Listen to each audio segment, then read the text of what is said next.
that straight. And so I got a ditch in the middle from my bike all the time. So I gotta keep that And shit we straight. are live, currently practicing our beard straightening with Yes. Paul. There you go. All right, you guys, thank you so much for joining Catalyst for the Trades. We're very excited about today's podcast. If you're joining us live or on the replay, thank you so much for taking time out of your business to work on it instead of in it for this 1 hour amazing session we have. I have two very, very special people with me today, clients, strategic partners, friends for many, many years. I have Mr. Paul and Charlie from Built by the Trades. You guys, thank you so much for joining. Thanks, Jen. All right, you guys. So today we're talking all things AI, and specifically, we're going to do a deep dive into some of the tools and applications and technology that these guys have been working on fiercely for what? Are we a year in now? Yep, just coming up on a year right now. Just coming on for a year. So first off, you guys, tell me your thoughts on just AI in general and the impact on everything in the trades. Yeah, I'll go first. I think AI's played its part in the trades. I think most of us like to call it automation when we're talking in AI in the trades, just because of the rift that it's gotten over time here, security issues and different things like this. So we've tried to address them head on and kind of be a leader in that, as far as getting our SOC type 1, type 2, and our ISOs, all the security done, so that we don't fall in that same grouping. So I think it's a pivotal movement in the trades as far as what you're able to scale and how you're able to scale it. And I think that makes a big difference where we're going. So to me, I love AI. I've been in it for almost 5 years now. And we still have one of the only bots that books directly into Service Titan. And it's been doing it for almost 5 years. So for us, this is not new for me. What's new for me is the automation of everything and what it can change. And that's what we'll get into later in the conversation. Yeah, absolutely. Charlie, your thoughts? Yeah, I mean, I think, Jen, you and I have had this conversation numerous times. I mean, I think when it comes to AI, you still in the trades have the people that are hesitant about it, that are weary of it, and you have the people that are going all in. And it reminds me so much of the days back in digital marketing where I would sit down with a client and we would talk about where the internet was headed and where digital marketing was headed. And, you get these old school guys that would sit there and say, oh, the internet's just a fad. And I would sit there and I would just be like, these guys are going to be out of business very soon. And I compare that to where we are with AI, right? And it's like, you have leaders in the industry like yourself that have been pushing AI for so long. And, we all sit back and we watch the chat boards and we watch the social media, and you have two groups. You have one group that's bought in and sees that, hey, I either have to jump on this or I'm going to be left behind. And you still have the old school mentality of like, oh, AI's, it's just a fluke. And so it's kind of crazy for me to sit here and see it happening again. And it's like, if you are sitting there thinking AI is not real or it's not going to be the solution moving forward, you're not going to be in business. And so for me, it's interesting, being part of a company that's so focused in it and being the leaders in it and partnering with people like you. And then you'll go on social media and you'll see people bashing it and complaining about it. And you're just like, I just sit there and I'm like, it's crazy for me to see. So that's my perspective. Yeah. It does. It feels a lot like 2008. Yeah. You and I talked about this. Like, I remember in 2008, I got booked for a Mitsubishi Diamond dealer meeting. There was like 250 companies in the room. And my business coach at the time, Tony Jerry, he had invited me to do a keynote for them. And when I was walking through the floor and I saw the vendors that were there, it was like Yellow Book was there. And then there was someone from, they used to send out the envelope or whatever. And it had like a whole bunch of pieces of paper in it. Pack. Valpac. Valpac. Yeah, Valpac. Yes.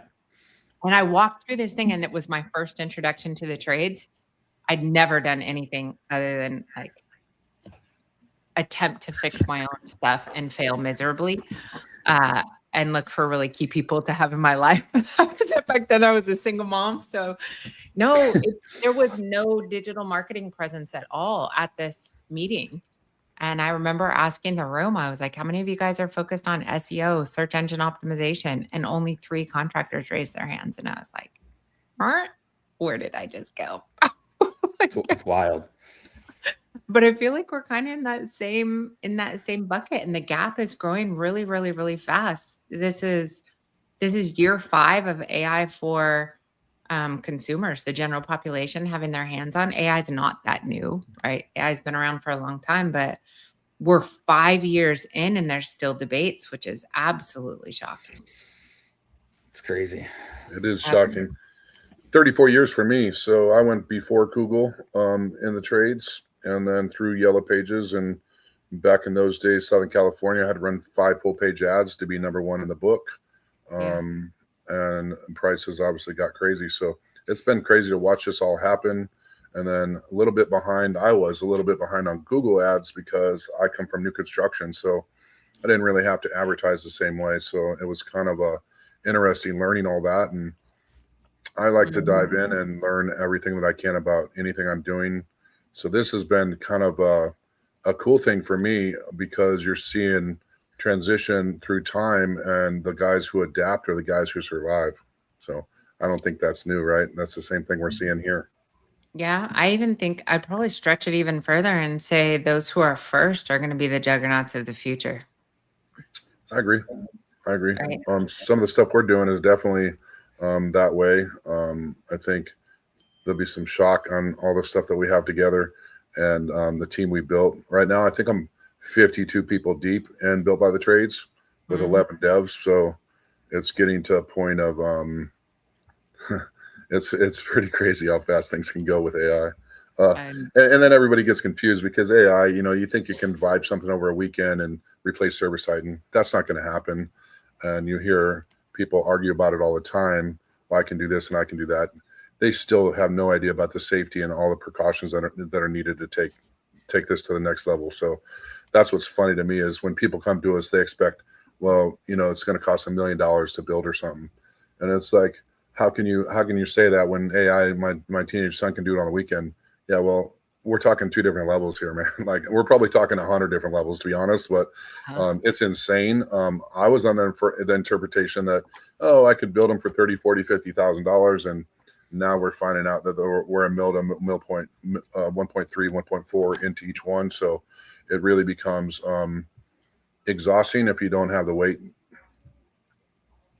I'm really glad you brought that up because I think that is going to be a very, very expansive challenge. I mean, it's going to get worse before it gets better. You and I have been talking about this for 4 years now, and it's I don't even know how to explain it.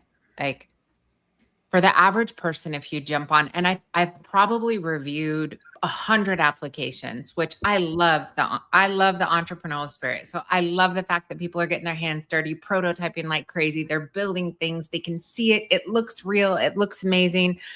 But every single time I have reviewed someone's prototype or even the product that they actually are pumping out to the industry and saying this is a real product, 100% of the time, with the exception of what you guys have built, with the exception of OnePath AI, 100%, it's not real.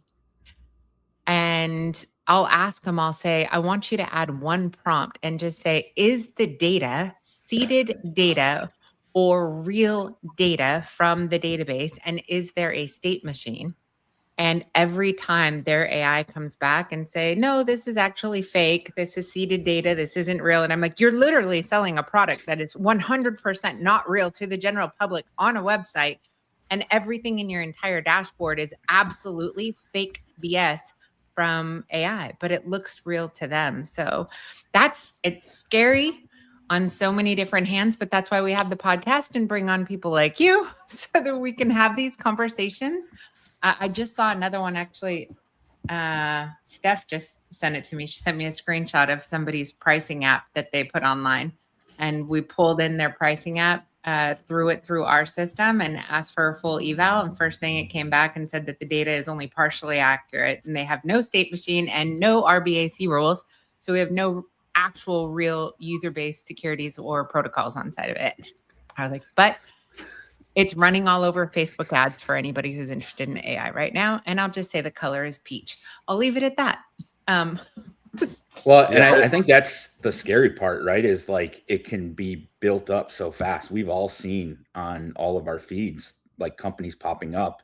And I think the scary part is it's so accessible, it's so easy to do. And that's why it's so important to have people like you, to have people that are holding people accountable, because at the end of the day, like we all know in the trades, if you launch a product and it's not real and it's not safe and it doesn't protect the customer's data, you're going to lose really fast. And so it's like, as soon as you see these companies pop up, they'll just like, I'll reach out to Paul and be like, hey, what happened to XYZ? They used to be everywhere. Oh, they're gone.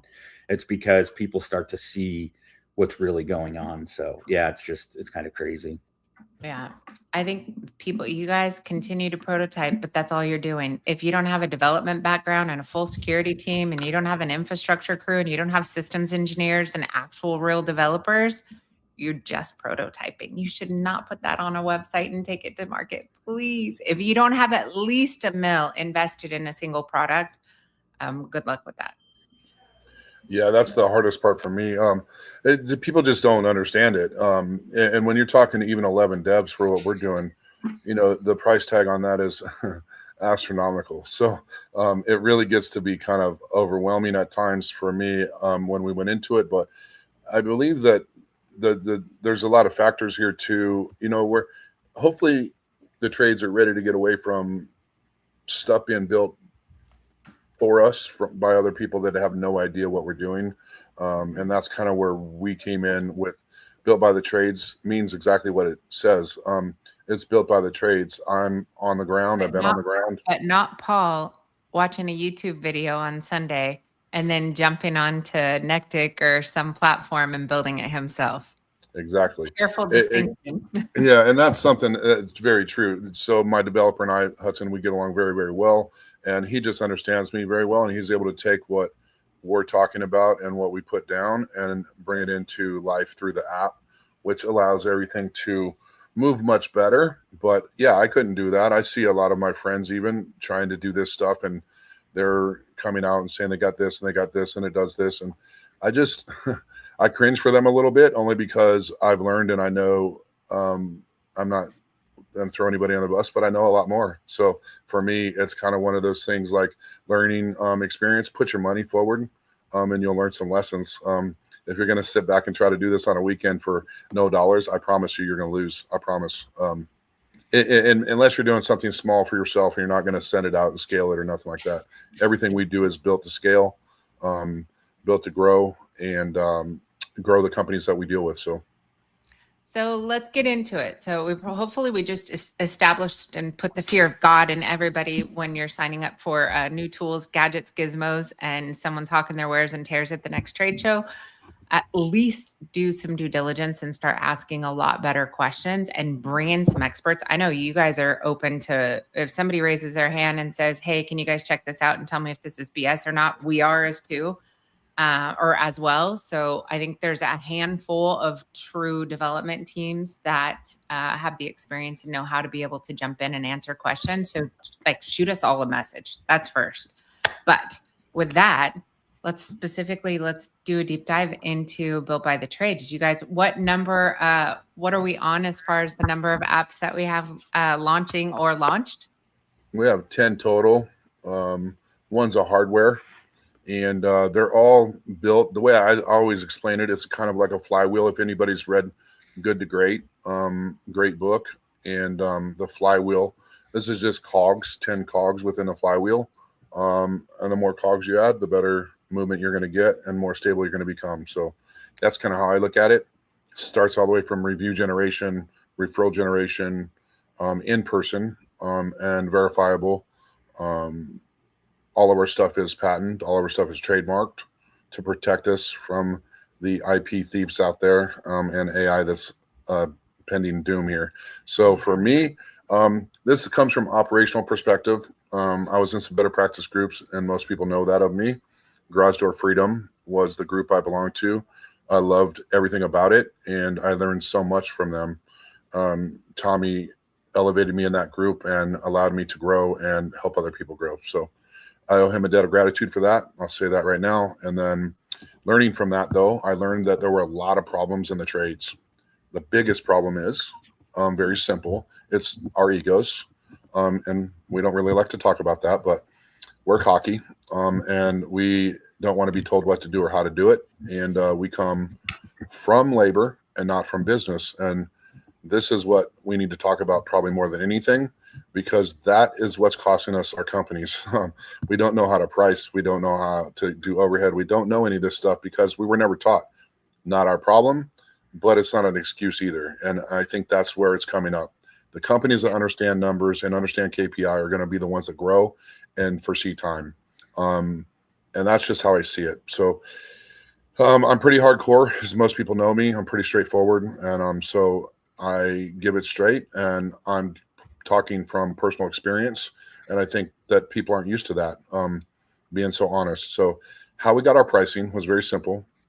We went out and we stole it from who we worked for.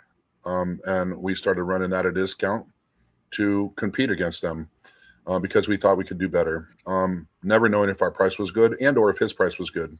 So that's what started all this, and it's called Profit Wizard. Tom Howard is who taught me the math to do net profit calculations in a business, in particular trade business, and that's why I scaled DoorServe Pro. So that's what started the whole app building adventure, was how can I do this and automate it really for myself. And in that, we figured out with AI, so what people don't like to talk about, AI, automation as I call it, what changed was now we're allowed to do this in real time, where I had to go and get the number over here and bring it over here and do this and do this and do that. Now I can just prompt that and have it done automatically on its schedule. It's pretty much what started it all. And then once we got into that, it became, met some developers, Hudson, that you guys introduced me to, and it became, oh, well, we could do this. Well, what about this? Could we do that? Oh, yeah, we could do that. And then it became almost too cumbersome to where we had to break it up into different parts, because not everybody needs all the parts. You're at different scale. You're at different goals. So that's why we have 10. People think I'm crazy. I'm one of the only guys in the world that is launching 10 apps at one time. But I think they're needed, and I don't think everybody needs all of them. So I'm not going to be that guy like, oh, sign up for everything we have. No, that's not what it's about. What we want to do is kind of talk to you, find out what's going on with you, what your issues are, what your real problems are, kind of where you are mentally in business. And then we can kind of facilitate that with different apps, or one app or two apps. Profit Wizard and Bubba Genius being operational. So yeah, it's really creative. I'll go ahead. Go ahead, Jen. No, I was just going to say, let me help put a couple things into context. So number one, everyone who follows my channel's all in on AI, and everyone who isn't just leaves me nasty grams on Facebook. Okay. So we're good on that. So outside of that, you guys, the infrastructure that Paula is talking about, do not underestimate this. So this is the same infrastructure as Hydra when it comes to a hub and spoke model. And you want to get familiar with this term when dealing with technology. Most technology that exists today in the trades operates in a monolithic environment, meaning that it is a single application that lives in its own environment, and you have to connect via pipelines. And that pipeline might be API, that pipeline might be MCP, that pipeline might be a connector, and so forth. The infrastructure for Hydra, the infrastructure for all of the different applications and built by the trades are in a mono repo environment, which is a hub and spoke environment, which means it has a core database and system. And from the core database and or vector file and or brain, all of the things that are connected, your RAG, your CAG, your brain, your vector, your database, your centralized engine, you have a spoke that is another application. The beauty of that is what Paul was saying is they have the ability to implement the right systems, the right tools at the right time in the right order. So they have the ability to be able to sit down with you, be able to assess where you have the largest challenges in your organization and what will provide the highest value impact, or HLA, highest leverage activity, to be able to implement first and accomplish a single mission. But as you're scaling and you're adding on these different tools, you're getting the benefit of the AI, the system, the infrastructure, all having access to that same mono repo.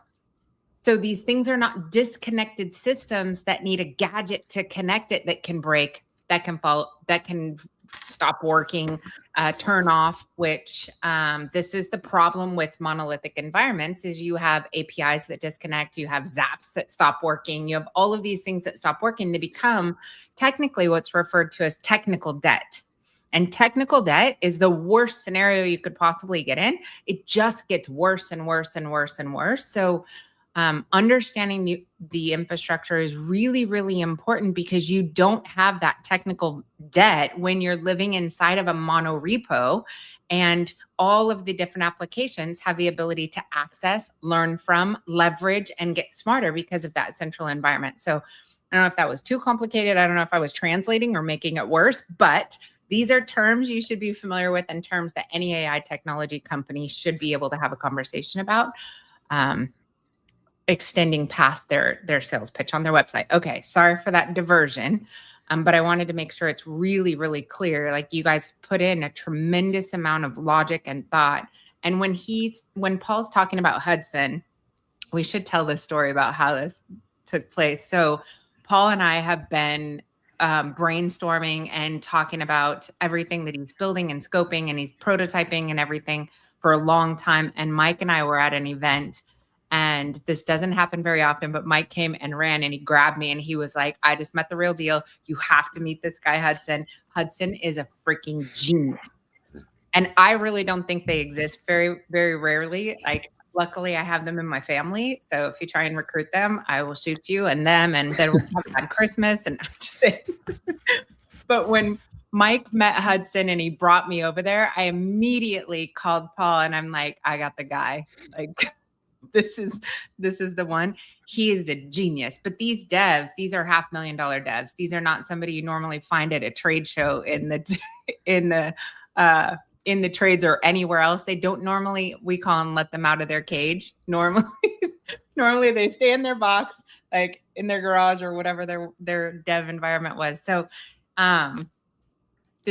Paul has one of the most brilliant developers that I would say. Would you agree he's the orchestrator for your entire development team? Oh, 100%. Hudson drives everything in the background. He's, like I said, we connect really, really well. He's from blue collar as well, from roofing industry and different things through his family. It took a real blue collar feel here because we took a blue collar approach. You nailed something there that is really happening in the trades when you have people that are building things. And we're talking about API and out, all these freeways in and out and all this stuff, and back doors and front doors and different security issues. When you have somebody who says, I can build you a custom product for how you run, you better run. And this is kind of what we're talking about. So when we build apps, we're building them in a completeness, and they're total. And unfortunately, what we've done to help some of this, unfortunately, I was going to say, there's no movement in that really. When you start to make movement is when you start to make holes. And what we do is we build it so that it's complete, but we build all the admin settings in so that you can move it around within your systems and processes to work within your type of systems. So that's what I think is really scary about this that's going on is, oh, well, we can just automate this, and oh, we can just add that. Oh, we'll just do this. They don't understand the doors that they're leaving open, and that's the scariest part to me. Is it's got to be built in completeness. My whole system through Built by the Trades has to go through testing, SOC 1, SOC 2, type 1, type 2, ISO, all these things. They take time, a lot of money. I'm promise you, a lot of money, and also time. We probably have 5 people that's all they do is the security stuff. So it gets to be pretty heavy. A heavy toe, but as far as Hudson goes, no, he's probably one of the best. He's probably one of the top guys in the world as far as vibing AI and getting it to go through QA and all this stuff, because that's the real deal. Is you're nothing until you have this stuff through QA and you've been tested. We're testing at 10,000 cell phones simultaneously with, I think the highest we had was 2.4 transactions happening at the same time with a fail rate of 0.0002. That's exceptional level, elite level. So we're dealing with top tier guys, and then we just hired 10 more just like him. I won't call them just like him. They're work for Hudson, but they are killers as well. So we're moving at breakneck speed to have 10. Well, our QA people been in business 28 years. They said they've never seen any tech like us, and they never met anybody like Hudson. So that's all I need to hear. 3 decades in the game, and this is what they're saying. So yeah, this is huge, and this is like, it was interesting because we had Chris and Hudson have that very first conversation. Like, it takes a hacker to know a hacker. I'm just saying, you got to have one, and they have to have a lot of experience. This isn't something me as a business owner, I'm going to come in and just go, yay. I put Chris on the phone right away. Chris is like, thumbs up, and I don't get thumbs ups. He's interviewed a lot of devs, so that's a big deal. Okay, let's break them down. So let's start with Profit Wizard and give very tactical, what does Profit Wizard accomplish? And what's the key sign in the business that's going to say that I need to focus on Profit Wizard right now? Well, if you did what I mentioned earlier and you left somebody and took their pricing and then discounted, or you believe in market pricing, the market doesn't hold this or that, then you need Profit Wizard. So Profit Wizard just is really, to make it super easy, we all understand the mechanics of most of these things, but you have like ServiceTitan has dynamic pricing, which is coming from the manufacturer side, and what we dealt with was from the other side. So we're doing more like, it's going to be dynamic overhead pricing. So as your overhead changes, the pricing in your price book would automatically change based on the guardrails that are set. So national guardrails, something might be 20% labor. I like to run at 15% labor, so I can set mine at 15. It won't allow the price in my price book to change unless it's within a percentage or two of that, what you can set that scope to, wherever it is. And then once it does, if it's within scope, it will just go and change the price book automatically based on your overhead, which means you're running for the same net all day long. Or all month long. And that's really cool in a way that you're going to sell, and you need to make a $5,000 deposit on a van, but it's going to drop your numbers. So you're allowed to adjust this book to come back and recoup that spread it across all your customers and recoup that in order to stay within scope. This becomes super important when you're trying to get a loan and or you're selling a business. So Profit Wizard is very important, in my opinion. It can do simple checking of prices. You don't know if your prices are right for your market or right for your business. Then you can go in and you can run a test. We're working on that program right now, just so you could go to our website and run a test on yourself and find out where you're at. What it would do is go through every single price book item, and it's going to show you your plus and minus of where you should be and where you are now. And I think that's going to be super impactful. So that's Profit Wizard. On the dynamic pricing side of it, is lead flow, i.e. if I have too high a volume of leads and I'm booked out for the next 3 weeks, do you have the ability to set up raising your prices because you got too many leads coming in? Yeah, you can adjust your prices on capacity and different things like this. We try not to go there on that stuff. That is traditional business, right? When we get too busy, we raise prices. When we get too slow, we lower prices. That's been the standard in the trades since I started, almost 35 years ago. I think I'm not a big, and this is me, I'm not a big fan of that. I believe in filling capacity. So if I'm having a capacity issue and I have too many leads that are coming in, then I'm going to hire guys to fulfill that. And then we have other programs, other apps that would facilitate that. Service Dash, which we'll get into deeper later, but it solves that problem. So I never would slow down capacity. I guess that's what I'm saying. I would never slow down sales in order to make a few more bucks if I could add people and bring my revenue up. So that's how I look at it. Let's go into Service Dash because right now with Hydra, it's the oddest and most interesting call we get is, hey, can you shut it off or full? I'm like, okay, yeah, that's paid ads. We don't run paid ads. There's no such thing as shutting it off. So I've notoriously said, like, raise your prices, but we're not going to shut it off or take pages off the internet because you've got too many leads coming in. There's other problems. So what's the solution for that? Yeah, so the solution is Service Dash. Service Dash is just like buying a sandwich online. So you would have, if you could have picture being in Phoenix, Arizona, and you have 35 door companies, 6 of them are active on Service Dash right now. Customers looking for service, they go to Service Dash. They can see the stars, the reviews. They can see how close he is, the timing, the pricing, all this stuff. It pulls up, say you pull up DoorServe Pro. DoorServe Pro comes up. I have my CRM hooked to the GPS. You can see all my trucks that are available. It will show you what price they are and how long it would take for them to be there. It will show you the tech in the truck. It will show you about anything that you could ever imagine. And then you can go ahead and book that call. And you would pay for it then, just like a sandwich. And then the guy would show up just like you would a sandwich. So the way I explain this for a business owner on the business owner side is we all run modernized businesses, or those of us that do are scaling. And when we do that, we have to take on extra labor in order to facilitate the same day, next day services. Otherwise, we get cancellation drift, which causes serious issues within our businesses. So we've all spent a lot of money to get there. So now it's really easy. I own a pizza place, and on Friday at 3 p.m., I have all my staff there getting ready for the weekend flow, and we're not very busy right now. So I turn on my DoorDash switch, and when I do, I now populate on DoorDash. And when I do, now somebody buys a pizza from me. They go ahead, they pick what they want, they do everything that I just explained, they pay for it. Now it's going to be delivered. At 7 p.m., I'm too busy. I flip that switch off. It immediately, within seconds, it comes down off the DoorDash site, and now you can't see me or buy that way. So this works the same exact way. So if you have capacity issues, and I have 5 guys that are off work today or seasonal, we got rain, whatever it might be, I can just turn this on, say I have 5 guys. It will book directly in our CRM, pulling the guys out of your call. It's slick.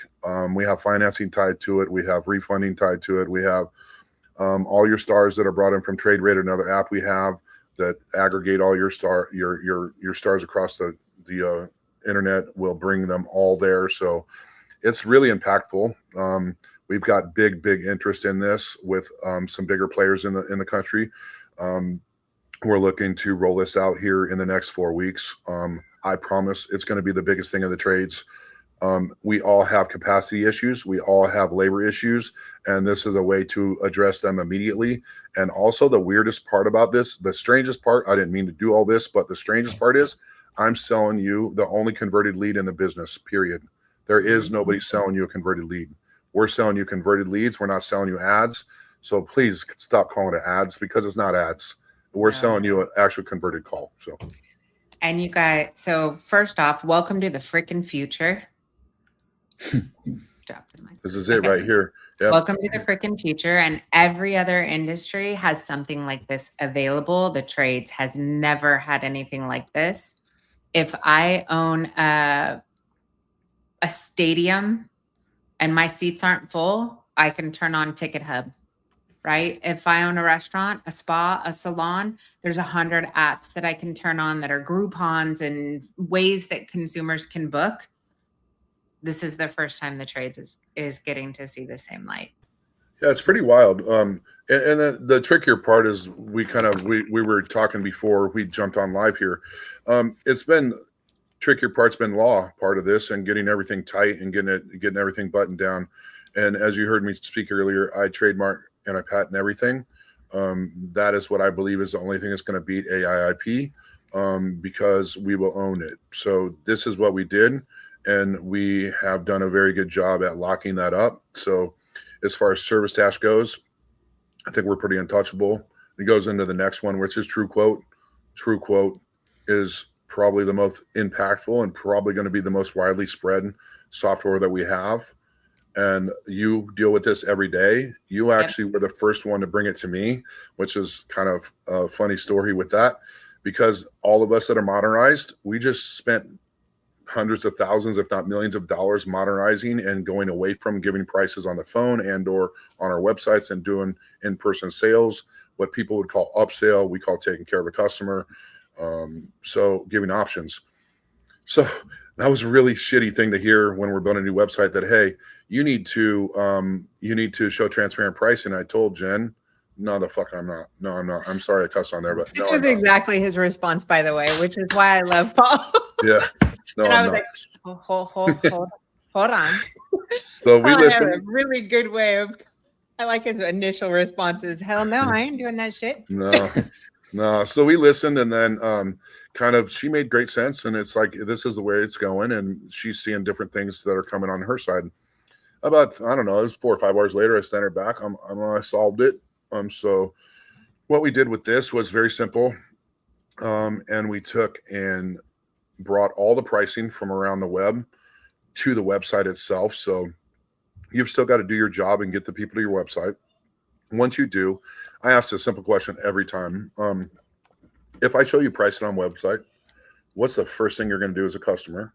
You're going to leave my website and you're going to go Google it, and likely you're never coming back. So with that in mind, what we did was bring the Google pricing, the AI pricing, your price book, your real price book, your manufacturer's price book, and we allow you to adjust those two numbers a little bit in order to facilitate, because a customer is doing their own kind of evaluation here on their stuff. So garage door has a broken spring. We get out there and no, it wasn't. It was actually just a bad motor. So we leave some ranges here that will allow you to facilitate. So you're not telling somebody it's, $1,000 and you get there and it's $7 or something like this. So so we kind of thought it through as a customer and as a business owner. And when what it came down to was, what you want to do is be able to build the rapport and the value within the website as they're visiting. So when they come to the website and they want to have a price for a garage door, they can build the garage door out. You can see it on your house. We got a widget on your phone where you can put it on your phone like a lens. There's all kinds of little fancy stuff that we put into it. But the real deal is that you're actually building out your real door and your real pricing. We're the only ones with TrueQuote that's going to be able to do that within reason. And then what I'm going for here, you'll be doing video, you'll be doing photos.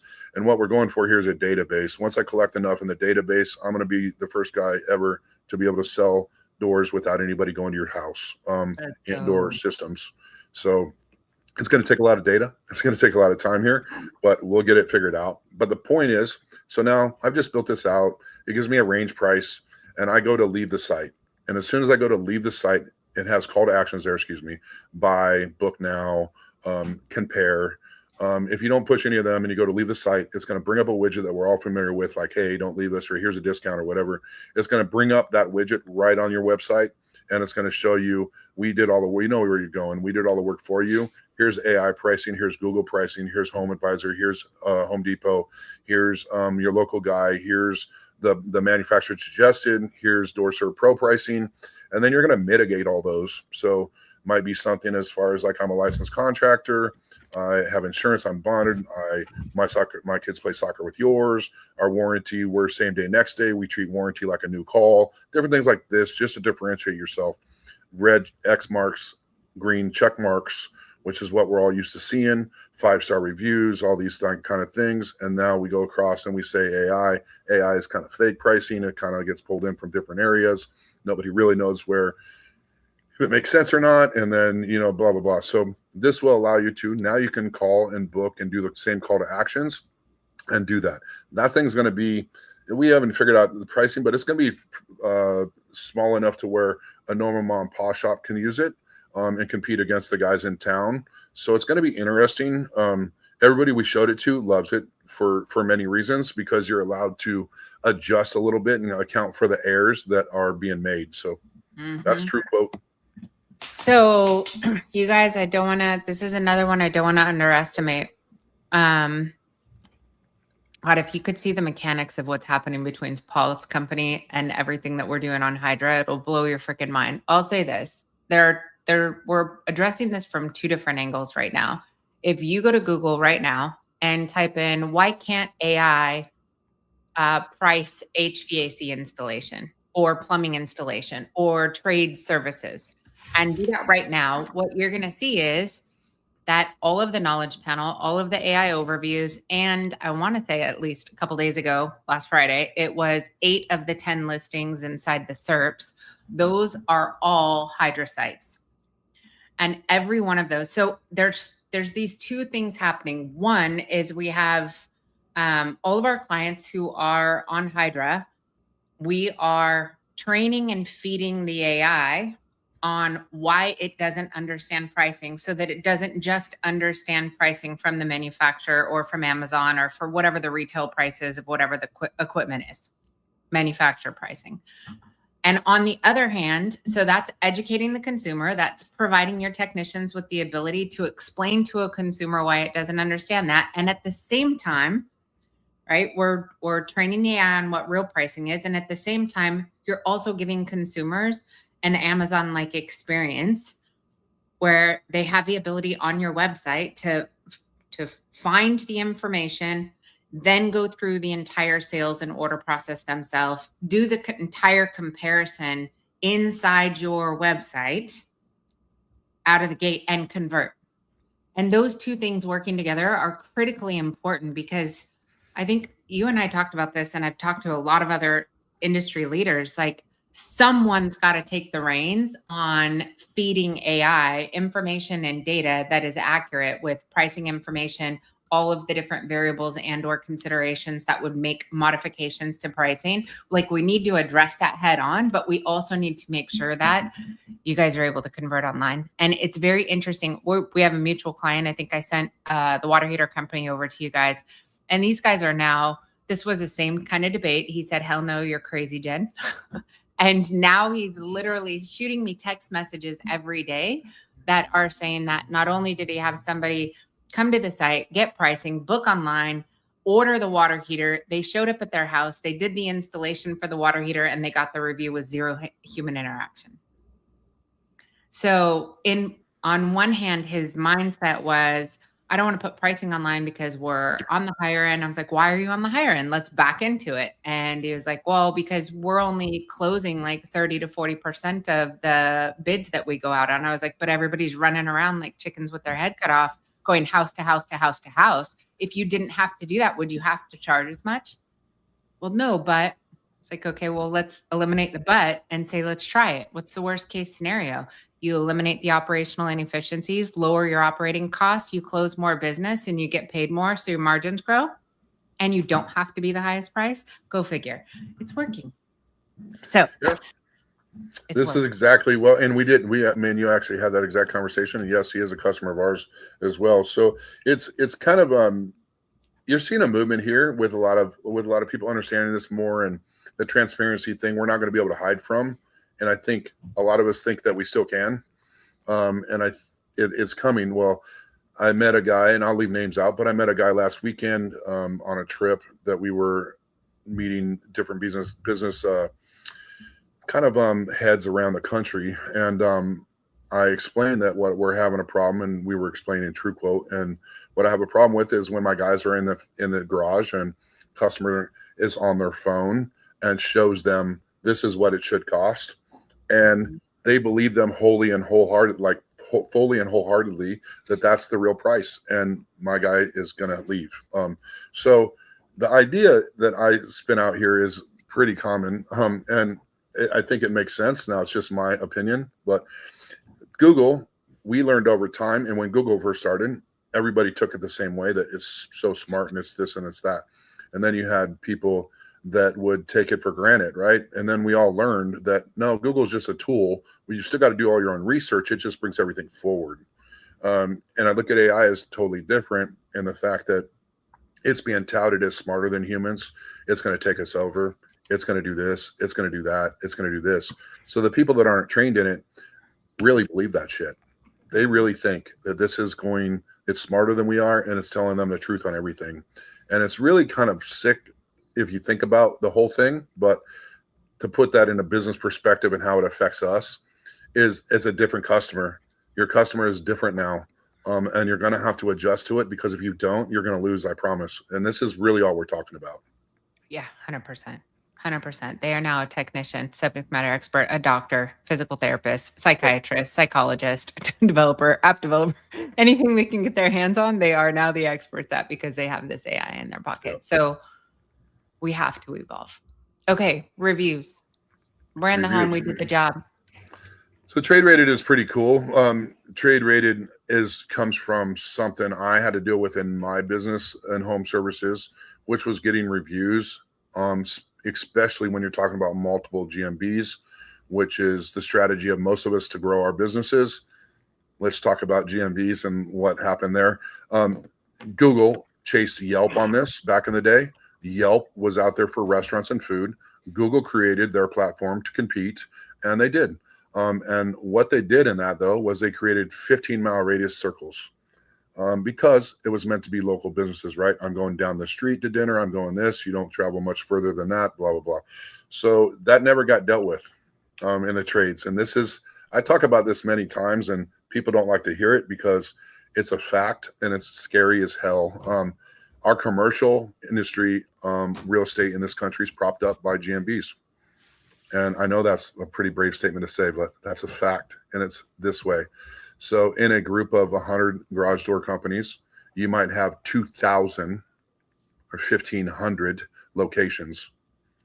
Those aren't real locations. They're GMB locations. We rent them because every 15 miles we need one, because we need business there. We all work 60-mile radiuses. So therefore, most businesses that are running how they should be, a 60-mile radius in the trades, should have minimum 4 GMBs. And that's just a fact. So what happens now when Google decides, oh, well, shit, we missed that. How did we miss that? Let's change that. You're going to crash the commercial real estate market.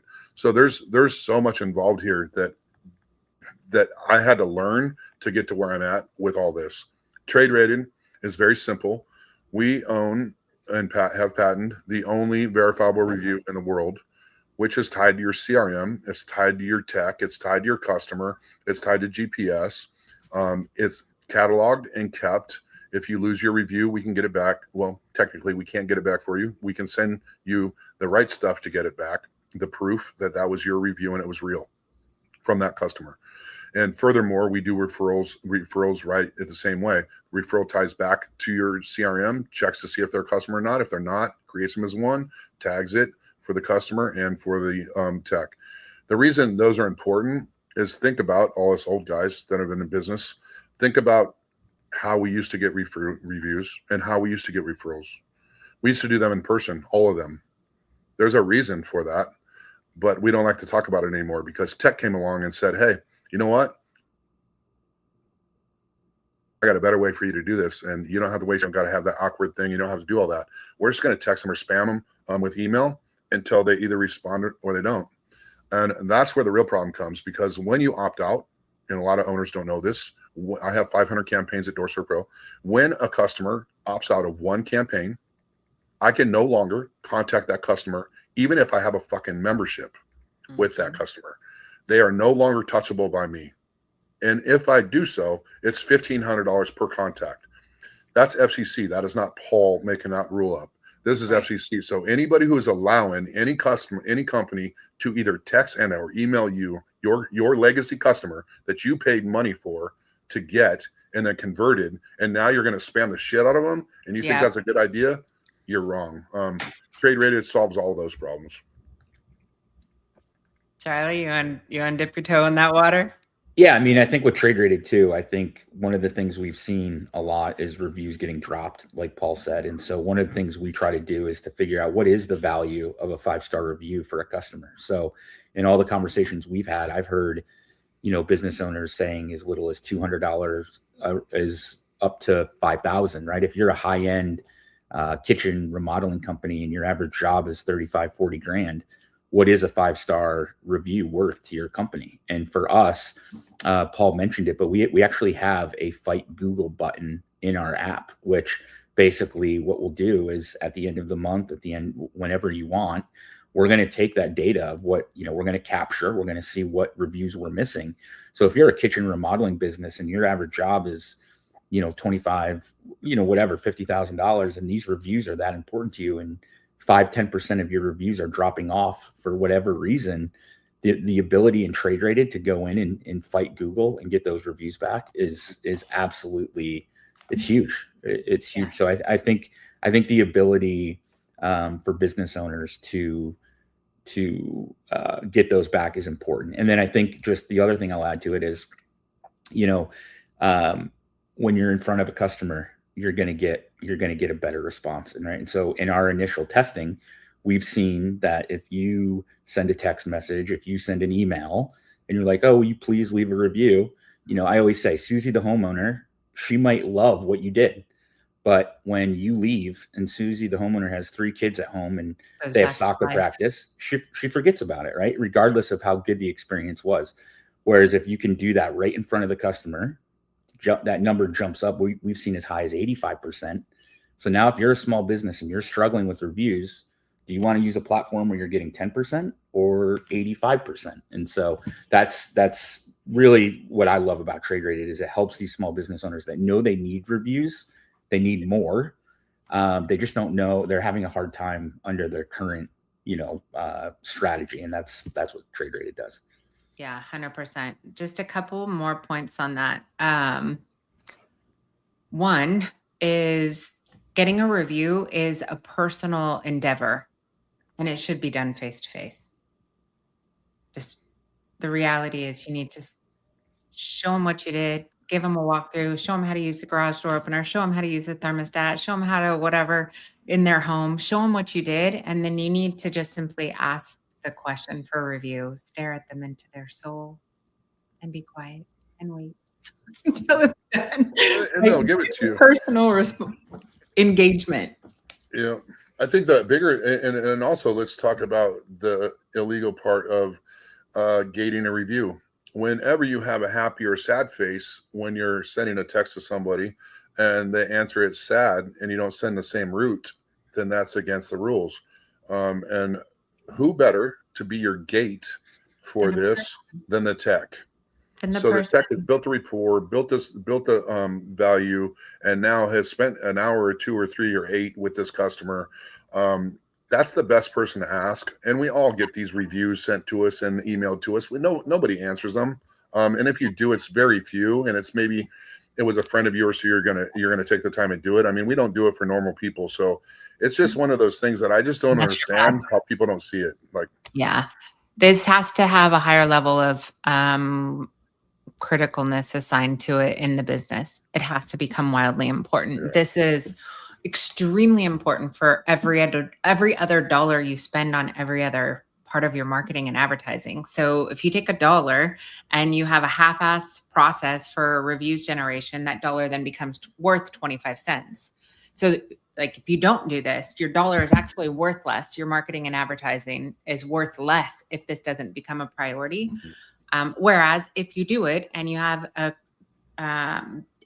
an exceptional process in the home and you have an exceptional process with technology, now your dollar is worth more. So this is another one of those areas where you're expanding the gap in between those doing really well and those doing not so well. I'll say that. Okay. This is also critical as far as your EEAT visibility, which is Google's expertise, authoritiveness, trustworthiness. These are the little components. There are 10,000 tiny little components that when they're engaged within your website are either making you stronger or making you average or weaker. So building a website, if you look at the majority of the companies out there, they're all exactly the same. Sitting in a WordPress site, I have, here's my services, here's my promotions, here's my cities I do business in, here's my contact information, my maintenance agreement.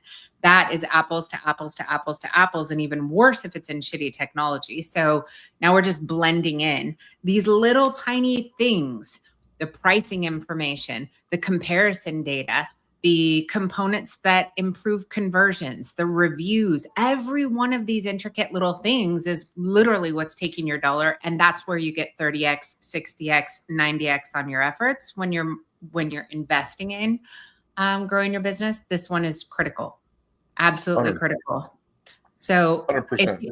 If you go look at CI Web Group, and I want to say it's under company and then a nav will pop up and it says reviews, and you're going to see there's 2 buckets of reviews. This is another thing just to throw it out there. Sometimes reviews don't happen through an app, right? Sometimes it's Charlie sending me a text message and he's like, great job on blah, blah, blah, and trade rated and so forth. That is verifiable data. You have the original text that can be counted and it can be used in addition to those reviews to supplement it even further. So you've got to have a system and a process in place that not only is capturing reviews, but every one of those pieces of feedback, it can be a handwritten letter, it can be a video, it can be a text message thread. All of those things need to become permanent assets that are verifiable, indexable, and also added to your reputation score. Wildly important. We only got through half the apps. Yep. It's pretty crazy. Yeah, it's pretty crazy. We didn't even dive very deep into them. They're all complex in their own way, but you hit something there that's pretty cool too. The point, Google is changing too, the way that they're seeing companies, and the reviews are becoming more and more. They've always been important. They're becoming more and more important, especially for what I was talking about with stacking GMBs. When you're adding GMBs, performance. Yep. You need. I think if I'm not mistaken, it was 3. You needed 3 in 30 days or something to be fed into the map system. It's coming up or some shit. So it's interesting. I'll leave you with one that's really interesting. I just had a client hit me up with that. He said, "I wish you could do this." Well, we do this. It's called Budget. Yeah, it was kind of a funny conversation, but it's Budget Genius. And Budget Genius, all of us set budgets every single year. At Dorser Pro, I'm going to be the guinea pig here. I say I did 5 million last year. I'll do 10 million next. I set all the numbers up and I split it into 12 and we run. And if you caught what I just said, you probably realize I'm never going to hit my goals because I never took seasonality into consideration. I never took historical events in this, none of this stuff. So what we do with Budget Genius, it goes back through your CRM. As long as you've had it 10, 12 years, I don't care, 5 years, 2 years, 1 year. We can do it with Excel spreadsheets. We can do pen and paper people. We can do QuickBooks people. We can do it all. So we go through your data and we tell you historically where you're going to be on January 2nd, January 3rd, January 4th, based on historical and or seasonal coming through your shop. Now you have your budget. Now, the biggest problem with a budget is getting your people to understand a budget and why. So he made 5 million last year. Now the fucker wants to make 10 million off our asses. No way. Fuck this guy. Blah, blah, blah. So this goes round and round in your guys' ears, and they just don't understand it. Explaining it to them, being a transparent company and explaining this is how we grow. This is what blah, blah, blah. You can explain all this stuff. But furthermore is what is their part of that job? Nobody ever brings in their field guys into their budget. So this is a very simple thing, but what we do is we bring your guy in, we give him 3 targets to run for, A, B, and C budgets, and we gamified it so he automatically gets rewarded when he hits his number for the day. They're given that number every single day. It's based on how many texts you have on for the day. We take in all kinds of consideration, but as you're at it was 10 million, I'm at 240 day year, 120 days in. I've got 120 days left. I've got 3 million left. It splits it amongst my guys and keeps reducing and reducing and reducing.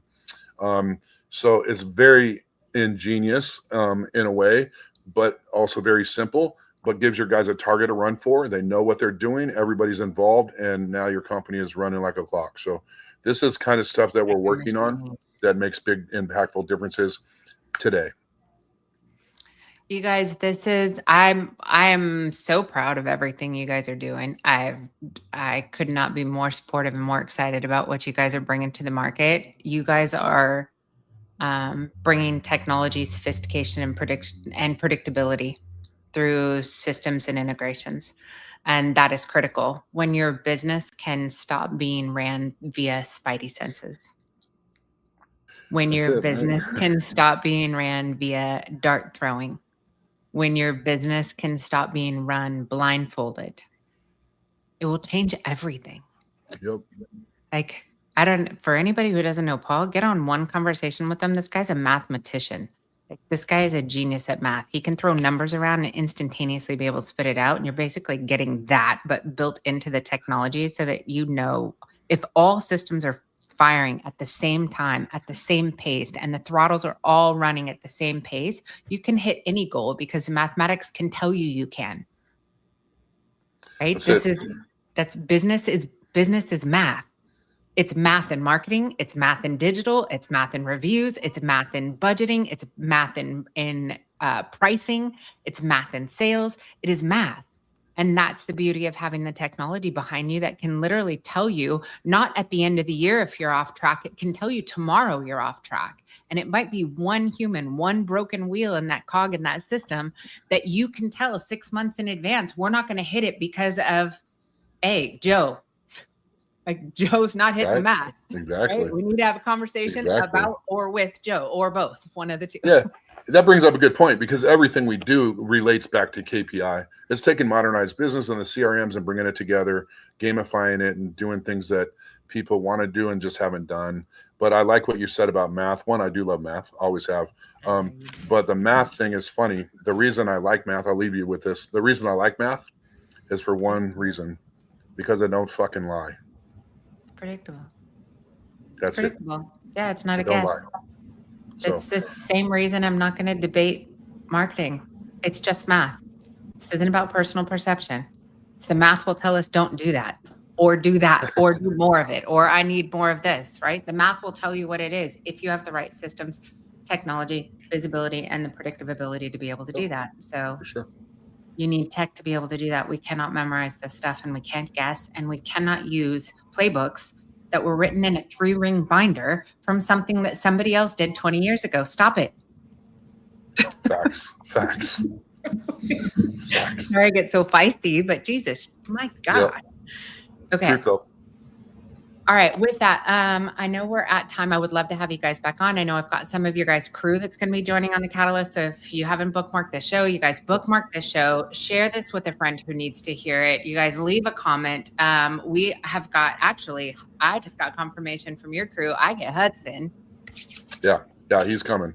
I am He's so coming. excited. And I don't hide my dev. So we don't hide my dev because we take care of our people and we have deep relationships. So for me, I was that way. Believe me, I talked to him for a while. But now with both of our personalities, we just do better as a team out there as a tandem. And he's brilliant. I'm not going to hide him. I'm going to put him out front. So I love that. I cannot wait to have him on the show. I'm very excited. I've brought Chris on the show and I felt like it was semi a disaster because I was like, I can't interpret fast enough for no one understood anything that came out of the boy's mouth. I was like, oh my gosh, I don't know if this was good or not. That's about right though. Hudson speaks a lot in public speaking about AI for years, since 2016. So he's very familiar with it and he does really well. We just did one in Nashville. He does real good. I think he'd be a good one for you. And it definitely, that one, have people have the questions because he'll answer anything. And we don't, by the way, there's no chain on us. As you probably heard me speaking already today, there's no chain on us. We talk like real people because we are real people. We're from the ground and we're all here to try to elevate the contractors that are wanting to be elevated.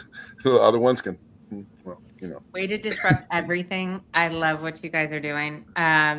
If you're watching the show, if you haven't reached out to them, Charlie, what's the best way to reach you guys? Yeah, they can reach out. Paul's got an open door. You always can reach out to Paul, reach out to myself, Paul at builtbythetrades.com or Charlie at builtbythetrades.com as well. And I'll just leave, my last note before I leave. I get on every call that I'm on, I get the same question. Why you guys? What makes you different than the 400 other businesses that are trying to do what you guys are trying to do? And I think Paul hit it early on in this call, is that we are not a company based out of Manhattan in a boardroom thinking we know what the trades wants to know. Paul's been doing this for, who watched a YouTube video on Saturday or watched a I see a YouTube. lot more of.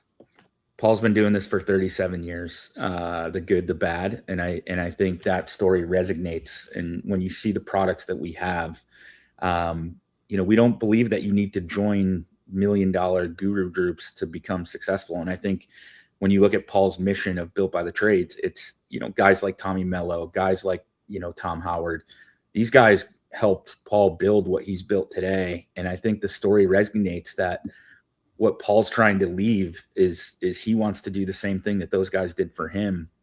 And people love that. People love knowing that, Paul's main mission is not, obviously we have to make money and obviously that we want the brands to grow. But at the end of the day, we're doing this to give back to these guys so that we can, there's nothing greater than to watch a $1 million, $2 million company go to 5 million, and then from 5 million to 10 million, and then 10 million upwards. And we built the tools where we can watch that happen every single day. And that's super exciting. So. Oh yeah. Oh yeah. Yep. There is a big difference between putting the systems in place to gain the progress you want to see in your business and talking about it. Fact. There's a lot of coaching. There's a lot of advice. And then there's practical application. If you guys that are watching are truly interested in changing the trajectory of your business, I highly recommend that you put the systems and engineering behind your business in order to do so. Let's not talk about it. Let's be about it. Let's get it in action. Agreed. Let's go. All right, let's go. Let's go. All right, you guys, thank you so much for joining again. Please share, like, a comment, leave us some feedback. We're going to have these guys back. We appreciate everybody for spending time with us today, whether you're watching us live on social media or coming back and watching the show later. Thanks again, and we'll see you on the next one. Thanks, you guys. Thank you all. Bye-bye. Thanks, everyone.